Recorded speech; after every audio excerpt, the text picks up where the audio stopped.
de José María Morelos, etcétera. Pero ¿quiénes y qué papel juegan esos personajes que conocemos de la independencia, ¿no? Sí, bueno, obviamente al que conocemos todos y asociamos inmediatamente con el proceso de independencia es a Miguel Hidalgo y Costilla, y lo asociamos siempre como un anciano, ¿no? Así está representado. Realmente es un hombre, era un hombre joven en esa época, 40 y tantos años, ¿no? Entonces no tenía nada de anciano. No, no, estaba muy joven realmente. Y los personajes principales de esta primera etapa del proceso de independencia son las personas que conspiraban, que formaban parte de la conspiración que hablamos hace un momento, que son, bueno, Josefa Ortiz de Domínguez, que era la esposa del corregidor de Querétaro, es Ignacio Allende, que justamente es el que va y le avisa a Hidalgo, se va de Querétaro a Dolores y le avisa que la conspiración se descubrió y que hay que hacer algo. Tienen dos opciones ahí, o se van, hacen estallar el movimiento de independencia ahí, o huyen y se exponen a que lo capturen las autoridades virreinales y ahí termina todo, ¿no? Entonces lo que deciden Allende e Hidalgo es que estalle el movimiento de independencia. Entonces se hace el llamado el 16 de septiembre muy temprano. Ahora, ¿qué papel juegan Allende e Hidalgo en este momento? Bueno, Hidalgo es, digamos, el ideólogo en ese momento, ¿no? de la independencia, vamos a llamarlo así, aunque no hay muchos historiadores que estén de acuerdo con que haya sido un ideólogo, pero bueno, vamos a llamar así. Él estaba encargado como de la parte política, ¿no? Y el militar era Ignacio Allende. De hecho, Ignacio Allende era un militar virreinal, estaba en el ejército virreinal, y cuando se da este proceso de la independencia, Allende es el que está a cargo de la organización del ejército, ¿no?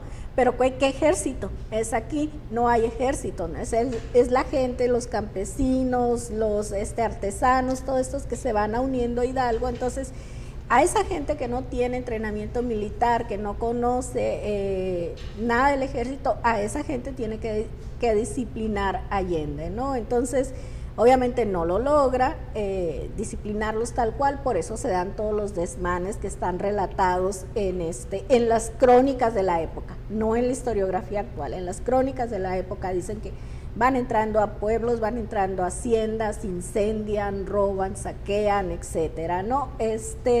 Y bueno, hay muchas cosas ahí que justifican y no justifican una y otra cosa. Allende es lo que hace. Tratar de disciplinar y contener a esta gente y tratar de hacer la estrategia militar para enfrentar a las tropas virreinales que sí son soldados, que sí están disciplinados, etcétera. Después, otros personajes como José María Morelos y Pavón, que también es un sacerdote,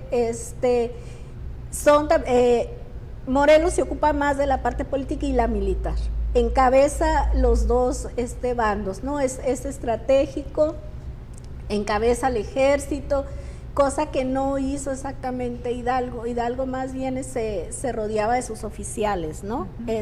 Y eran los que combatían. En el caso de Morelos no, estuvo en combate, estuvo dirigiendo el lado político también, escribe sus sentimientos a la nación, que muchos consideran quizás un esbozo de constitución, presidió el Congreso de Chilpancingo. Todo esto hace que el proceso de independencia se vaya hacia el sur del país, porque el Bajío está controlado. Lo que es Guanajuato, San Luis Potosí, Guadalajara, Michoacán está controlado. Curiosamente, quien está controlando esas zonas, entre los militares que los están controlando, está Agustín de Iturbide, que es el que, digamos, va a pacificar y controlar estos territorios. Entonces, cuando capturan y fusilan a José María Morelos, el principal líder que va a emerger ahí junto con Mina, va a ser Vicente Guerrero, ¿no? Que Vicente Guerrero es uno de los que siempre gritamos ¡viva!, ¿no? Vicente Guerrero viva. Agustín de Iturbide nunca, porque cometió el error de autonombrarse emperador, entonces ya lo quitaron de los vivas, ¿no? Y Vicente Guerrero mantiene vivo el proceso de independencia, que sería ya en su cuarta etapa, pero en el sur del país, y ya es un movimiento muy focalizado, es un movimiento tipo guerra de guerrillas, por llamarlo así. Ya no son los grandes ejércitos de la primera y la segunda etapa, sino ya es más de guerra de guerrillas, pero están continuamente, digamos, molestando o dando lata, ¿no?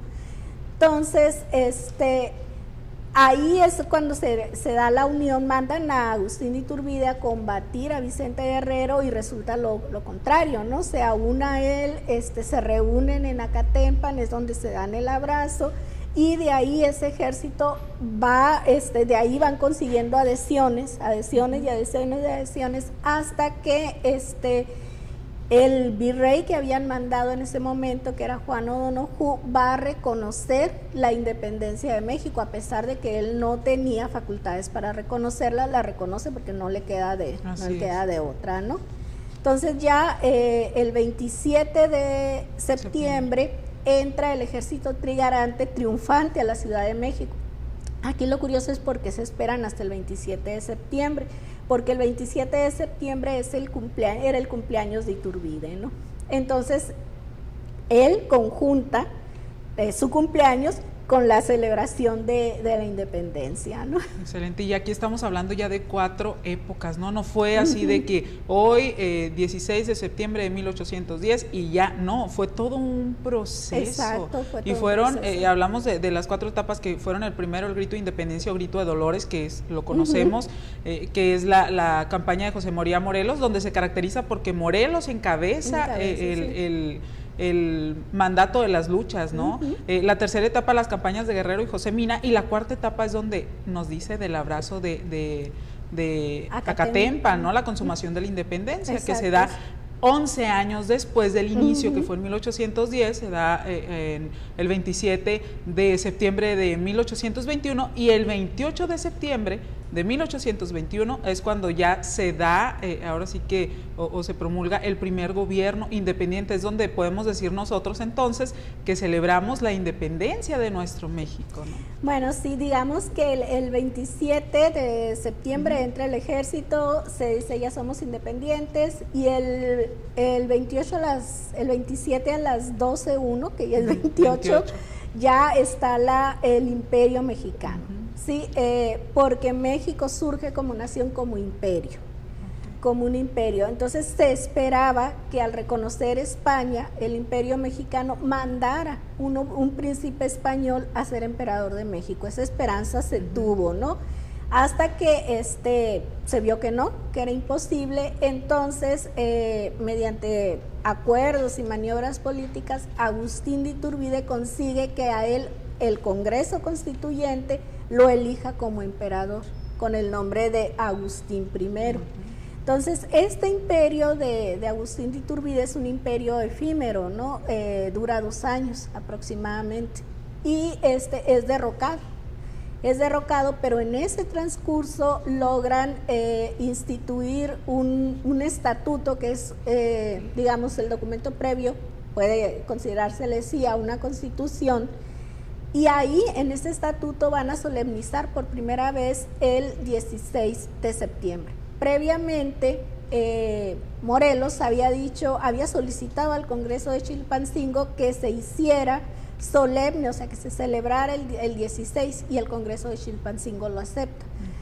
Cuando se da este estatuto del imperio, Iturbide también solicita que el 16 de septiembre se establezca como fiesta de la independencia, y se acepta, ¿no? Entonces ahí queda establecido el festejo del 16 de septiembre, no el 15, el 16 de septiembre. Muy bien, vamos a hablar del festejo, ¿no? Que llevaban a cabo ellos, o cómo lo hacían después de un pequeño espacio. Regresamos a su programa.